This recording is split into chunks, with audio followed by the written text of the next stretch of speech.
Hello everyone, welcome to my YouTube channel my study mentors. आज जो topic हम लोग स्टडी करने वाले हैं that is set, which is the first chapter of class 11th mathematics. First of all, set होता क्या है?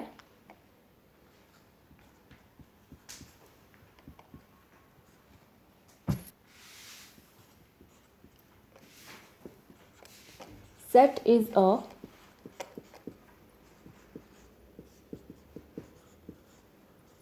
well-defined collection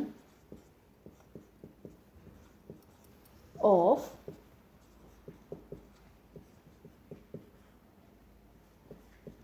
distinct objects. Means जब हम अलग अलग ऑब्जेक्ट्स की कलेक्शन करते हैं और वो कलेक्शन अगर वेल डिफाइंड हो जाए तो उसी वेल डिफाइंड कलेक्शन को हम लोग सेट बोलते हैं। अब वेल डिफाइंड कलेक्शन से हम क्या समझते हैं? जिन ऑब्जेक्ट्स से हम सेट बनाना चाहते हैं, अगर वो ऑब्जेक्ट्स कुछ रूल्स को फॉलो कर जाएं, कुछ रूल्स को सेटिस्फाई कर जाएं। देखिए, यहाँ पर किसी मैथमेटिकल रूल या फॉर्मूला की बात नहीं हो रही है, ये कुछ कंडीशंस होती हैं जो आपको एग्जांपल्स में क्लियर हो जाएंगी। तो अगर ये ऑब्जेक्ट्स उन रूल्स को सेटिस्फाई कर जाएं तो उन्हीं ऑब्जेक्ट्स को हम लोग वेल डिफाइंड ऑब्जेक्ट बोलते हैं और अकॉर्डिंगली उन्हीं ऑब्जेक्ट्स की कलेक्शन होती है वेल डिफाइंड कलेक्शन, और उसी कलेक्शन को हम लोग सेट बोलते हैं। For example,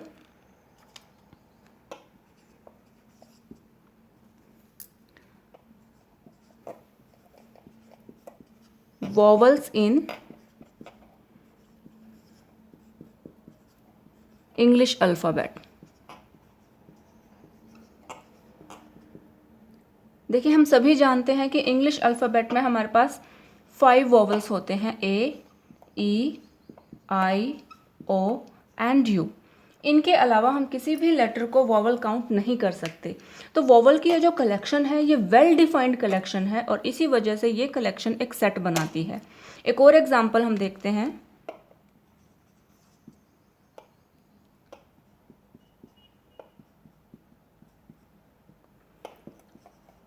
reverse of India. अब जो रिवर्स की कलेक्शन है वो भी एक वेल डिफाइंड कलेक्शन है, बिकॉज किसी भी वाटर सोर्स को हम लोग रिवर नहीं काउंट कर सकते। तो ये कलेक्शन भी वेल डिफाइंड कलेक्शन होने की वजह से एक सेट बनाएगी। एक और एग्जांपल अब हम देखते हैं। Suppose the collection of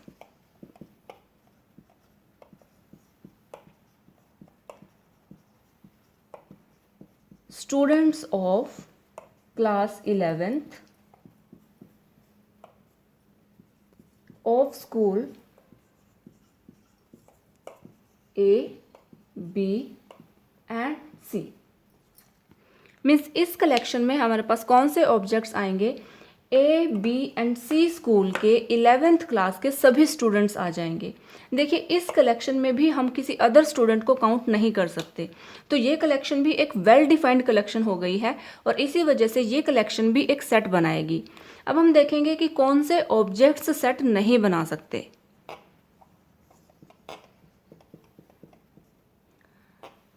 suppose हम एक कलेक्शन लेते हैं, collection of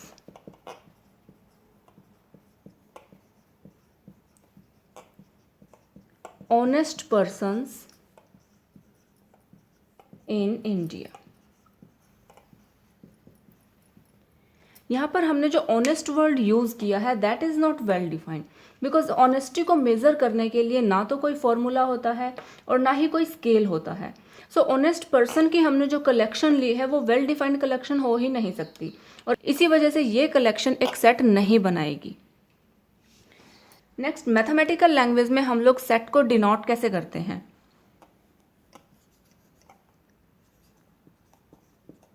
set is denoted by capital letters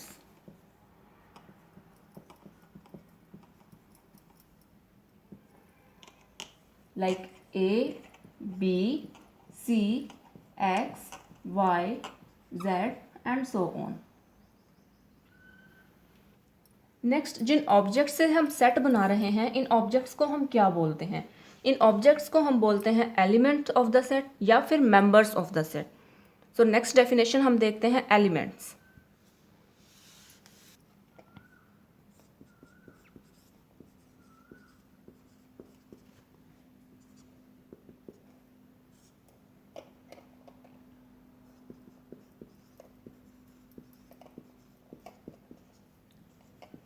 Elements are the members or objects of a set, and elements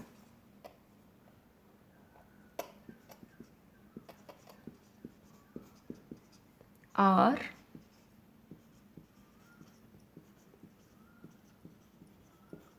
represented by small letters like A, B, C, D and so on. So elements क्या होते हैं? Members of a set या फिर objects of a set. Means जिन objects से हम set बना रहे हैं उन ऑब्जेक्ट्स को हम लोग एलिमेंट्स बोलते हैं, और उन्हें हम कैसे रिप्रेजेंट करते हैं? स्मॉल लेटर्स से। देखिए, लेटर्स की यहाँ पर काफ़ी सिग्निफिकेंस है। अगर हम सेट का कोई नेम दे रहे हैं तो वो कैपिटल्स में आएगा, और अगर हम सेट के एलिमेंट्स रिप्रेजेंट करना चाहते हैं तो उसमें स्मॉल लेटर्स का यूज़ करेंगे। सो अब हम देखते हैं कि हम एक कंप्लीट सेट को कैसे लिखते हैं। सपोज हम अपना फर्स्ट एग्जांपल ही देखते हैं वॉवल्स का। हमारे पास कौन से ऑब्जेक्ट्स थे? ए, ई, आई, ओ एंड यू। हम सपोज इस सेट का नाम दे देते हैं ए, तो ए हमारे पास सेट हो जाएगा वॉवल्स का, और उसके एलिमेंट्स क्या होंगे?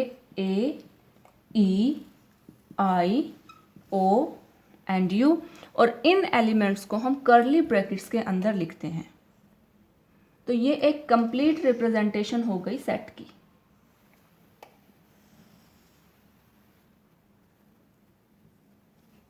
Okay, now we have some special type of set: finite set,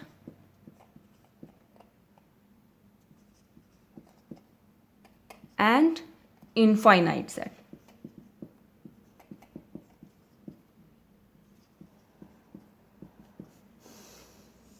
नाम से ही क्लियर हो रहा है, किसी भी सेट को हम फाइनाइट सेट कब कहेंगे? जब उसके एलिमेंट्स फाइनाइट होंगे। Means a set is said to be a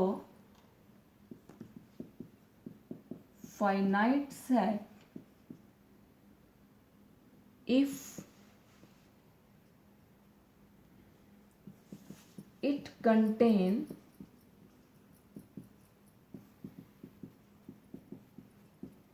finite numbers of elements. Otherwise, the set is infinite. Means अगर किसी सेट के अंदर फाइनाइट नंबर ऑफ एलिमेंट्स हैं तब वो सेट होगा finite set, otherwise infinite set. For example, A is the set of even numbers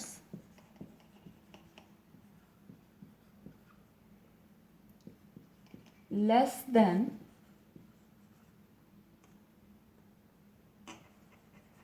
10। तो इस सेट के एलिमेंट्स कौन से हो जाएंगे? 2, 4, 6 एंड 8। सपोज एक और एग्जांपल ले लें अगर हम, B is the set of even numbers.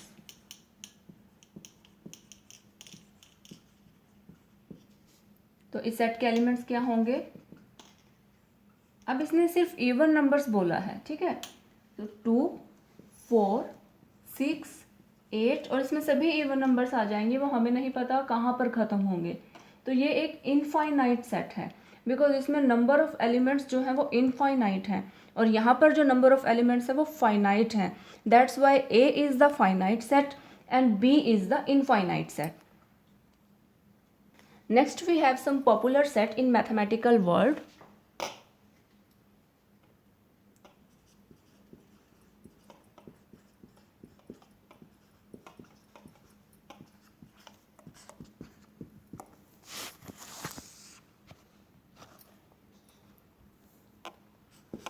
N. This is the set of natural number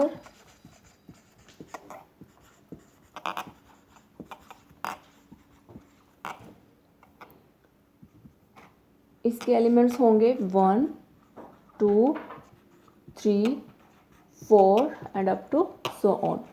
this is the example of an infinite set.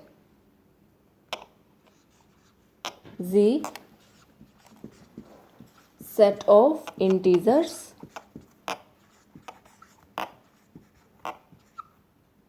means minus infinite to positive infinite.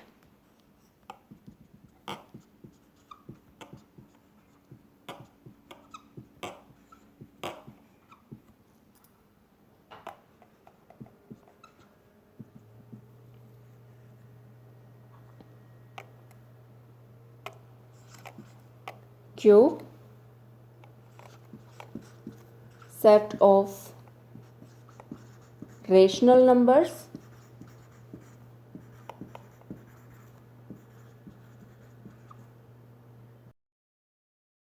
इसके elements होंगे P upon Q की form के such that P and Q are integers and Q not equals to 0. यहाँ पर जो elements होंगे P upon Q की form के होंगे where P and Q are integers. देखिए यहाँ पर हमने ये एक साइन यूज़ किया है, मैं अभी आपको एक्सप्लेन करती हूँ इसे. एंड Q हमारा जो है वो नॉट इक्वल्स टू 0 होना चाहिए बिकॉज Q को अगर हम 0 कर देंगे तो हमारा जो डिनोमिनेटर है वो 0 हो जाएगा और हमें पता है कि अगर हमारा डिनोमिनेटर 0 हो जाता है तो कंप्लीट नंबर हमारा इनफाइनाइट हो जाता है. दैट्स वाई Q हमारा नॉट इक्वल्स टू 0 होना चाहिए.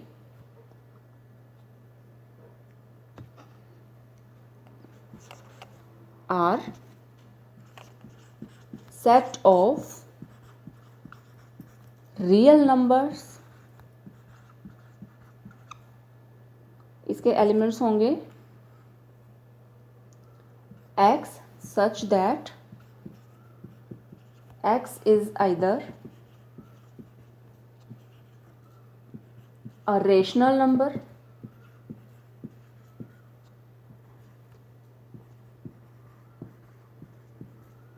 or an irrational number.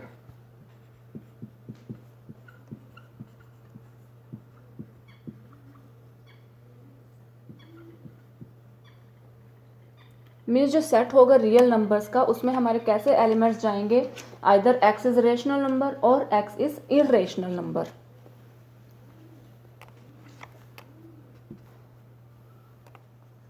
C,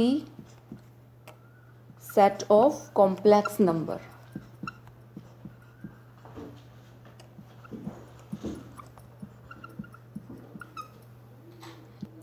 इसके एलिमेंट्स होंगे X प्लस आयोटा Y की फॉर्म के such that X and Y are real number and iota equals to square root of -1.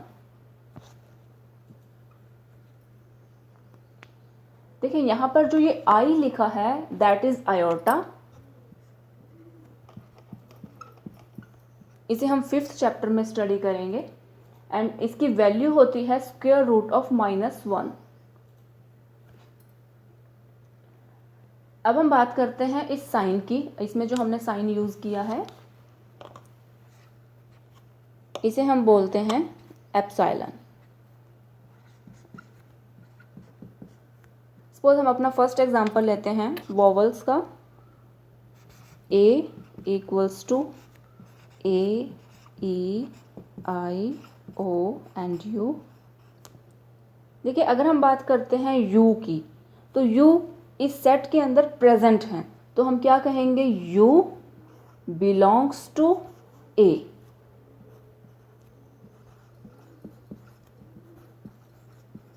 Means U इस A set के अंदर present है।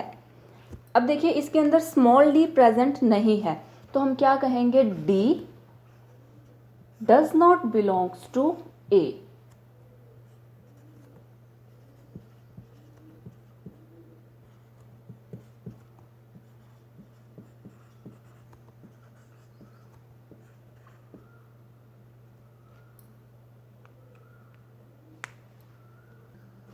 Next हमारा topic है representation of set.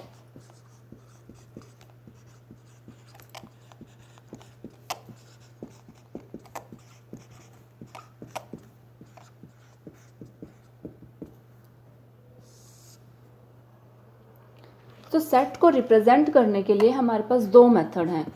First is roster method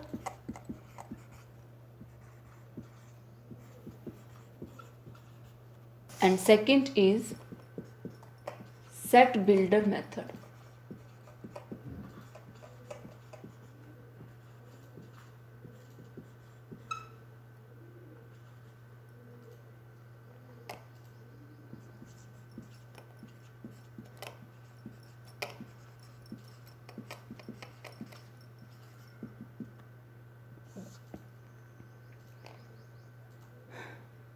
In roster method, a set is represented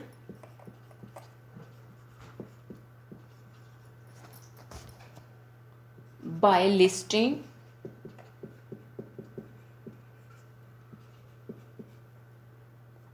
all the elements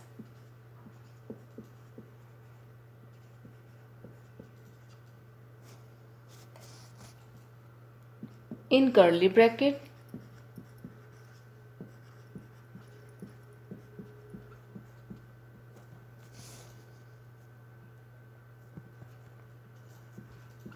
and separating them by commas। ये सबसे simple method है set को रिप्रेजेंट करने के लिए, जिसमें हम एलिमेंट्स को कर्ली ब्रैकेट के अंदर लिस्ट करते हैं एंड उन्हें कॉमास के साथ सेपरेट करते हैं। For example, A is the set of even numbers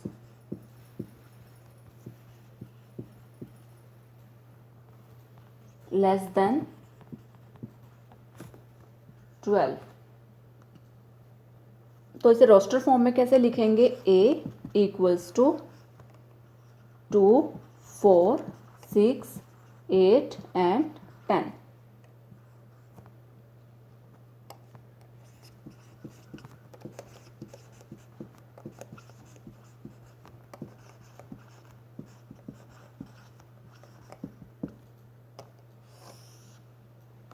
And in set builder method, a set is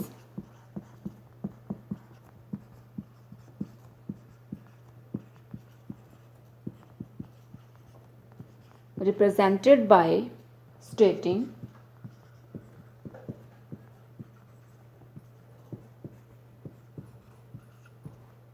all the properties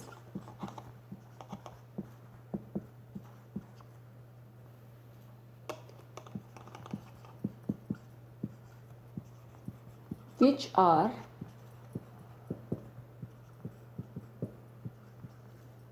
satisfied by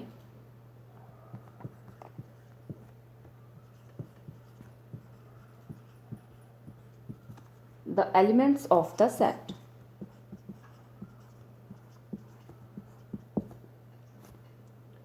For example,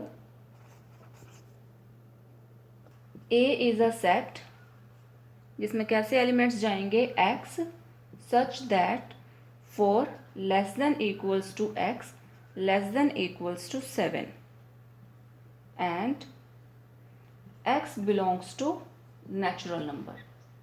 means ए हमारे पास कोई सेट है जिसमें x एलिमेंट्स जाने हैं, जिसमें x नेचुरल नंबर से बिलोंग करना चाहिए और उसकी प्रॉपर्टीज़ क्या हैं कि वो 4 से बड़ा हो, इक्वल हो और 7 से छोटा हो। सो इसमें कौन से एलिमेंट्स आएंगे,